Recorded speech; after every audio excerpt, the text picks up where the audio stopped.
প্রিয় গাইস, এই তো আমার গরুর মাংসের রেসিপি, গরুর ভুনা শেষ পর্যায়ে 10 থেকে 15 মিনিট জাল লাগবে।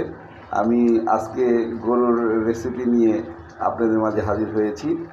এইখানে আমি পরিমাণ মতো আদা বাটা, রসুন বাটা, মরিচের ফাঁকি, হলুদের ফাঁকি এবং জিরার ফাঁকি, ধনিয়ার ফাঁকি, গরম মশলা, এলাচ, দারচিনি থেকে শুরু করে পরিমাণ মতো লবণ দিয়ে এবং 2টা আলু কেটে দিয়েছি, 6 টুকরা করে দিয়েছি এবং সে সাথে আমার প্রায় 1.5 কেজি গরুর মাংস আমি সুন্দর মতো একটা বোনা করার জন্য চেষ্টা করছি। তো সুন্দর একটা রেসিপি। এখানে বড় বড় হাড় আছে, অবশ্যই নলি আছে। আর সুন্দর সুন্দর ভিডিও পেতে অবশ্যই আমাদের লাইক, সাবস্ক্রাইব করে এবং কমেন্টস করে পাশে থাকবেন। সবাই ভালো থাকবেন, সুস্থ থাকবেন। আর আমার বেশি বেশি এই ভিডিওটা শেয়ার করবেন।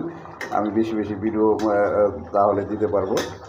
তো গাইস, কেমন হয়েছে টেস্ট? অবশ্যই অনেক সুন্দর একটা স্মেল ভাসছে বাষ্পের সাথে এবং অনেক সুন্দর সুস্বাদু একটা গ্রান আসছে। তো আমার আজকের এই আলু গরুর মাংসর যে সুন্দর একটা রেসিপি সুন্দরভাবে আমি আপনাদের সামনে উপস্থাপন করলাম। ভালো থাকবেন, সুস্থ থাকবেন। আসসালামু আলাইকুম।